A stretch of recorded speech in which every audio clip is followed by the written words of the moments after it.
અર્જુન ભગવદ્ ગીતાના પ્રારંભમાં ભગવાનને જ પ્રશ્ન કરે છે.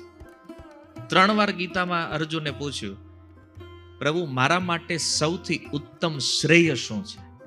શ્રેય એટલે મારું જે આત્મકલ્યાણ થાય એવું મારે શું કરવું જોઈએ? તો આપણને આ જીવન મળ્યું છે ને એ આપણા શ્રેયને જાણવા માટે છે. અને ભાગવતનો પણ પહેલો પ્રશ્ન એ છે, કિમ શ્રેય? મનુષ્ય જીવનનું પરમ કલ્યાણ કરી શકે એવું કાર્ય કયું છે? કારણ કે અસલી સ્વરૂપ આત્મા છે, તો એની પ્રસન્નતા થાય એવું કંઈક કરવું જોઈએ. એક ઉપનિષદમાં એક સુંદર ઉદાહરણ છે. એક ભાઈને પક્ષી પાળવાનો શોખ. પોપટ લાવ્યો, સરસ મજાનો બજારમાંથી એક પોપટ લાવ્યો અને એની હાટું એક પાંજરું બનાવ્યું સોનાનું. અને પછી એને થયું કે હજી આમાં જામતું નથી કે આમાં હીરા જડા હોય, એટલે એવો હારા ડાયમંડ લાવ્યો, બધા લગાવ્યા એમાં.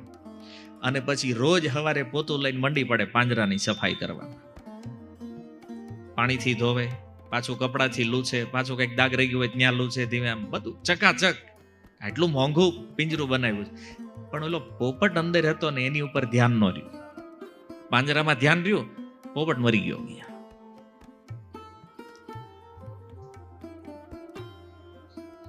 હવે આવું કદાચ કોઈને તમે જોવો, કોઈના ઘરે આવું કોઈ કરતું હોય, તમે શું કહો એને? ગાંડો છે, મૂર્ખ છે. કે પેલું પક્ષી અંદર છે એને ખાવા દેવાનું હતું, એનું ધ્યાન રાખવાનું હતું, પાંજરાની સફાઈ કરવાની. શરીર જે છે ને એ પાંજરું છે, અને અંદર જે પક્ષી છે ને એ આત્મા છે. પણ હવે એવું છે કે દેખાતું નથી, આત્મા દેખાતો નથી, એટલે એ પાંજરું દેખાય છે બહારથી, તો એની સેવામાં લાગ્યા છે. બસ આ શરીરને ખવડાવો, નવડાવો, કપડાં પહેરાવો, તૈયાર કરો, કંઈક બહાર લઈ જાઓ, પાછું લાવો, હુવડાવો, થાકી જાય, વળી પાછું જગાડો, વળી બાથરૂમમાં નાખો, પાછું સજાવીને બહાર કાઢો. આ જ ધંધો રોજ ડેઈલી કરીએ. પાંજરાની આની જ સેવામાં આપણે લાગ્યા છે. વળી એમ થાય થોડુંક વજન વધી ગયું તો કે ઘટાડો, ઘટી ગયું વધારો. આ જ પ્રવૃત્તિઓ છે ને. રાત દિવસ વ્યક્તિ શરીરના વિષયમાં વિચાર કરે છે. શું કામ? તત્વ નથી જાણતો કે એક દિવસ આ રાખ થવાનું છે. આને ગમે એટલું સજાવો, ગમે એટલું આનું પોષણ કરો, આનું નાશ થવાનો એક દિવસ નિશ્ચિત છે. અસલી તત્વ જે છે ને એની અંદર જે આપણે પોતે છીએ, આપણી આઈડેન્ટિટી ખબર નથી આપણને. કેમ? કારણ કે અનંત જન્મોના જે દોષ આવ્યા છે અંદર, જે કલમશ લાગ્યા છે ને, એટલે ચિત્ત જે છે આપણું, એની ઉપર ધૂળ જામી ગઈ છે. એટલે કોઈ ઘર છે 20 વર્ષથી બંધ પડ્યું છે, અને એમાં એક અરીસો લાગ્યો હોય, અને એ અરીસાને સામે જઈને તમે ઉભા રહ્યો, આપણું પ્રતિબિંબ દેખાય? કેમ? ધૂળ છે ને. પણ એ ધૂળને સાફ કરી નાખો, અરીસો ક્લિયર થઈ જાય તો દેખાય. આપણું ચિત્ત જે છે ને એ અરીસો છે, એક દર્પણ છે. ચૈતન્ય મહાપ્રભુ કહે છે, ચેતો દર્પણ માર્જનમ. આ ચિત્તરૂપી દર્પણ જે છે ને એને સાફ કરવાની જરૂર છે. એની સફાઈ થાય તો એમાં પોતાનું સ્વરૂપ દેખાય. હું આ નથી, જે હું માનું છું એ હું નથી, હું કંઈક અલગ તત્વ છું. અચ્છા, સફાઈ થાય કેવી રીતે? એ સફાઈ થાય સત્સંગ દ્વારા, ભગવાનના નામ દ્વારા, ભગવાનની કથાઓ દ્વારા. અને આપણે ક્યારેય અભ્યાસ કરતા નથી, એટલે ઓલું ઓર ધૂંધળું થતું જાય. હરેક જન્મમાં એની ઉપર ઓર ધૂળ લાગતી જાય છે, અને એટલે પિક્ચર ધૂંધળું થતા થતા હવા હાવ દેખાવાનું જ બંધ થઈ ગયું. ત્યારે આપણે માનવા લાગીએ કે હું આ શરીર છું. અને પોતાને શરીર જ્યારે માની લઈએ છીએ, ત્યારે આપણા કાર્યો પણ એ શરીરના કેન્દ્રમાં જ હોય. રાત દિવસ આની જ ચિંતા હોય, અને આની હારે પછી આના સંબંધી હોય એની. ચાલો આપણું થઈ ગયું, હવે પરિવારનું વિચારો, એનું થઈ ગયું તો સોસાયટીનું વિચારો, એનું થઈ ગયું તો એરિયાનું વિચારો, એનું થઈ ગયું તો સમાજ, જાતિ, રાષ્ટ્ર, એને એક પછી એક લેવલ ઉપર. અને આનું કારણ શું છે? આનું કારણ અજ્ઞાન છે. પોતાના સ્વરૂપની જાણકારી નથી ને, એટલે આવી બધી સેવાઓ ગોતે પછી. એને ખબર નથી અસલી સેવા જે છે ને એ ભગવાનની સેવા છે.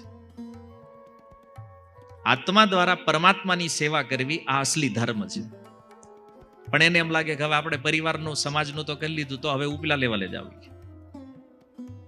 અને આવી સેવાઓ અંતે મૃત્યુમાં પરિણમે છે. આનો બીજો કોઈ એન્ડ નથી. અને આપણે પછી એવું માનવા લાગે કે નહીં, આ બહુ જરૂરી છે, આ હોવું જ જોઈએ, સમાજ માટે આ જરૂરી છે. પણ જુઓ, આખો સમાજ જ જ્યારે અજ્ઞાન બાજુ જઈ રહ્યો છે ત્યારે કોણ કોને સલાહ આપવાનું છે? અને એટલા માટે તમે જે કથાઓ જુઓ ભાગવતની અંદર, તો કોઈ રાજા છે અને રાજા જ્યારે રાજ્યમાંથી નિવૃત્ત થાય, યુવાન વયમાં રાજ્ય કરતા હોય ને નિવૃત્ત થાય ને, એટલે એના જીવનનો એકમાત્ર લક્ષ્ય હોય પોતાના શ્રેયને પામવું. અને એટલે એ અનંત સુખ સંપત્તિઓને છોડી અને વનમાં વયા જતા. એક એક રાજાઓના ચરિત્ર જોવો તમે ભાગવતમાં. શું કામ? કારણ કે જીવનનો ચોથી અવસ્થાનો સમય જે છે એ આ પોતાના આત્મકલ્યાણ માટે છે. અને શરૂઆત તો બાળપણથી હોવી જોઈએ, ભાગવત કહે છે. પણ માની લો આપણને એવું લાગે કે નહીં, આ બધા કર્તવ્યો બહુ જરૂરી છે, સારું કરી લીધા, હવે આત્મકલ્યાણમાં લાગવાનું હોય. અને ત્યારે આપણે કંઈક આવી પ્રવૃત્તિઓ શોધતા હોય. કેમ? હવે ઉંમર થઈ ગઈ, ટાઈમ જાતો નથી, તો શું કરવું? એ કે તો કંઈક ગોતો. આવું થાય. હકીકત કંઈ ગોતવાનું નથી. આ ઉંમરમાં બધું બંધ કરવાનું છે. આપણે નવું ચાલુ કરીએ છીએ. અજ્ઞાનના કારણે આવું થઈ રહ્યું. કારણ કે આપણી બધી પ્રવૃત્તિઓ શરીરની આજુબાજુ કેન્દ્રિત છે. અને એટલા માટે આપણે જે પ્રવૃત્તિ નવી શોધીએ છીએ એમાં પણ શરીરની જ સેવા છે. આત્મકલ્યાણનું કોઈ વસ્તુ દેખાતું નથી. એટલે જ્યારે પરીક્ષિત મહારાજ રાજા બન્યા, મહાભારતનું યુદ્ધ પૂર્ણ થયું, યુધિષ્ઠિર મહારાજ રાજા બન્યા, અને એમના પછી અભિમન્યુ, એનો પુત્ર પરીક્ષિત, આ પરીક્ષિત જ્યારે રાજા બન્યા તો એને શ્રાપ પ્રાપ્ત થયો છે. એક ઋષિનો અપરાધ કર્યો એને, શમિકનો. તો શમિકના પુત્ર જે શ્રીંગી છે એને શ્રાપ આપી દીધો રાજા પરીક્ષિતને કે 7 દિવસની અંદર એક તક્ષક નામનો સર્પ આવશે, એ ડંખ મારશે અને એનું મૃત્યુ થઈ જશે, કેવલ 7 દિવસમાં. પરીક્ષિત મહારાજને જ્યારે એને ખબર પડી કે ઋષિ દ્વારા મને શ્રાપ પ્રાપ્ત થયો છે, તો એને શું કર્યું? આપણે હોય તો શું કરીએ? પહેલા વિચાર કરો. આપણે હોસ્પિટલ ગયા હોય ને ડોક્ટર એમ કે તમારી પાસે હવે 6 મહિના છે. લાંબો ટાઈમ, 2 વર્ષ છે. અડધા ત્યાં મરી જાય આપણે પહેલા. બસ 2 વર્ષ. આ સારું કહેવાય. જો કોઈને ખબર પડી જાય છે કે મારી પાસે કેટલો ટાઈમ છે ને, તો આ ભાગ્યશાળી વ્યક્તિ છે. કારણ કે જેને ખબર નથી પડતી, રાતે હુતા હોય તો નીકળી જાય છે. ઓલાને એટલી ખબર, એટલું પહેલા તો તૈયાર થઈ જાય કે મારે જવાનું છે. બાકી તો કોઈ માનતા જ નથી કે આપણે જવાનું છે. બધાને એમ જ છે આપણે પરમેનન્ટ છીએ. હકીકત મહાભારતમાં એક સુંદર વાત છે. યક્ષ અને યુધિષ્ઠિરનો સંવાદ છે. તો યુધિષ્ઠિર મહારાજને 100 પ્રશ્ન પૂછવામાં આવ્યા છે યક્ષ દ્વારા. અને એમાં એક પ્રશ્ન છે, કિમ આશ્ચર્યમ, આ જગતમાં નવાઈની વાત શું છે, આશ્ચર્ય શું છે? તો કે જે અહની ભૂતાની ગચ્છન્તિ યમાલયમ, આ જગતમાં એક પછી એક જીવ યમરાજના દ્વારે જઈ રહ્યા છે. યમાલયમ શેષા સ્થાવરમ ઈચ્છન્તિ, અને ઓલા જે શેષ, જે વાહે વધ્યા છે, એ એમ માને છે કે હું મરવાનો નથી. આજે ને તમે વિચાર કરો, કોઈ દી આપણે નક્કી કર્યું ખારું એક દી જવાનું છે આપણે, કેમ થાય? નવરા બેઠા હોય એમ એકાંતમાં, કે વિચાર કર્યો કે નથી કરતા? કારણ કે આપણે માનતા જ નથી નીકળવાનું છે. આપણે પરમેનન્ટ છીએ અહીંયા નથી, આપણે ટેમ્પરરી છીએ. ચાહવા છતાં આપણે કાયમ માટે નહીં રહી શકીએ. એટલે જો આટલા વ્યક્તિઓને મૃત્યુ પામતા જોઈએ છીએ, છતાં આપણે એ સ્વીકારતા નથી કે મારે એક દી જવાનું. હા, ક્યારેક ક્યારેક માની લઈએ, સ્મશાનમાં બેઠા હોય, આપણી સામે કોઈ બળતું હોય, ત્યારે વૈરાગ્ય આવે થોડોક મનમાં, ક્યારું એક દી આપણી યાદ દશા થવાની છે. એક દી આપણું યાદ થવાનું. અને જેવા સ્મશાન છોડવી ને ત્યાં તો પાછા હતા નાન્યા. જે જ્ઞાન સ્મશાનમાં થયું એ સ્મશાનમાં જ પૂરું થઈ જાય નાન્યા. ઘણી વાર આપણે જઈએ તો સાંભળતા હોય, બધા વડીલો બેઠા હોય લાઈનમાં, જો આ જીવન છે એ કે કાંઈ સાર નથી આમ, કેમ બધાને આમ જ જવાનું છે. જ્ઞાન એટલું આપણને એમ થાય ને કે આ ભજન જ કરશે હવે અહીંથી જાય એટલે. પણ આમ જેવો સ્મશાનનો ગેટ છોડે એટલે જ્ઞાન વૈરાગ્ય બધું નાન્યા. ગરુડ પુરાણમાં એક બહુ સુંદર વાત છે કે વ્યક્તિને ક્યારેક ક્યારેક સારો વિચાર આવે. સ્મશાને 4 જગ્યા બતાવી છે, એમાંથી એક આ છે સ્મશાન. સ્મશાનમાં એને બહુ હારા વિચારો આવે, બહુ જ્ઞાનની વાતો થાય. અને આપણે તો ભારત વર્ષમાં આટલા બધા જ્ઞાનીઓ છે આપણને ખબર જ નહોતી. સ્મશાને મળે આ બધા જ્ઞાનીઓ. પણ પછી જેમ જેમ સમય વીતતો જાય એમ મરનાર સ્વજન પણ ભૂલાતા જાય. જેમ જેમ સમય વીતે એ જ્ઞાન પણ વયું જાય, વૈરાગ્ય પણ વયો જાય. જો આ ટકી જાય ને તો કલ્યાણ થઈ જાય, ટકતું નથી. સ્મશાને ગર્ભે, જીવ ગર્ભમાં હોય ને જ્યારે, ત્યારે એને સારો વિચાર આવે.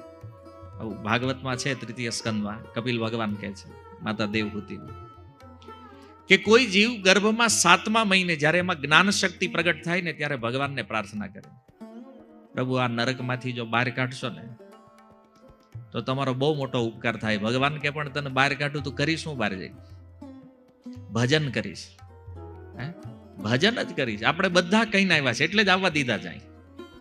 મેં કીધું, તમે કીધું છે એટલે આપણે અહીં બેઠા છીએ અત્યારે. યાદ છે નથી એટલે ભજનમાં સમજાવવું પડે. તમે દીધેલા કોલ એને ભૂલી ગયા. આપણે કઈ આવ્યા છીએ ગર્ભમાં, પ્રભુ અહીંથી બહાર કાઢો ને એકવાર. ભજન સિવાય કઈ કરવું નથી. ત્યાં અહીંયા દેખાણું, જમીનો હારી છે મંડો લેવા ગયા, મચીન નાખો, શેરમાં નાખો, નામાં નાખો ને તમે જિંદગી નાખી દીધી આખી. આ કીધું આ ગર્ભમાંથી આવ્યા તો આપણે ભૂલી ગયા હોય એટલે આ શાસ્ત્ર કહે છે આ કઈને આવ્યા છીએ. આજે મહાપુરુષો ભગવાનના અવતારો એ સમજાવે છે આ કઈને આવ્યા છીએ, આપણે ભૂલી ગયા છીએ. આ દુઃખનું કારણ એ છે. હાલો, ગર્ભમાં વિચાર આવ્યો તો સારું હતું, પાછો ભૂલાઈ ગયો. અચ્છા, બીજો વિચાર કે છે બીમારી આવે ને જ્યારે, ત્યારે બહુ સારો વિચાર આવે. અને જેને કોરોના થયો તો દાખલ થયા હતા એને પૂછો, રાતે 12 વાગતા કોઈ હોય નહીં આપણા બેડની આજુબાજુમાં, શું વિચાર આવતા ત્યારે? ભજન જ કરાયો, બાકી કાંઈ નથી. જે હોસ્પિટલ ગયા છે ને હજી કોઈક જાતા છે ને પૂછજો, બીમારીમાં વ્યક્તિને બહુ સારા વિચાર આવે. કોઈનું ખોટું કરાય નહીં, કોઈ દી કાંઈ ખરાબ કામ કરવું જ નથી. આપણે શું થાય, એ બેડ ઉપર હોય ત્યાં હોય, હારો થઈને આવે એટલે પાછો હતો એ નહીં, નથી ટકતો વિચાર. તો ગર્ભમાં વિચાર આવ્યો, ન્યાય નો ટક્યો. બહાર આવ્યા તો બીમાર થયા તો ન્યા વિચાર એક આવ્યો હારો, ન્યાય નો ટક્યો. ત્રીજો પુરાણે. પુરાણનો અર્થ છે કથામાં. આવી રીતે સત્સંગમાં ક્યાંક બેઠા હોય અને જીવનના ઉદ્દેશ્યની વાતો હાલતી હોય, ચર્ચાઓ હાલતી હોય, તો અહીંયા એમ કહેવામાં આવે કે ભાઈ આ ભજન કરવું જોઈએ જીવનમાં, આ જરૂરી છે. તો ઘડીક મનમાં 1 કલાક માટે એમ થાય કે હા જરૂરી છે, ભજન કરવું જોઈએ. અહીંથી વળી પાછા ઘરે જાય, ભૂલી જાય જે હોય. કાલ પાછા હતા એ રૂટીનમાં. અહીંથી ઊભા થયા એટલે જ્ઞાન પૂરું.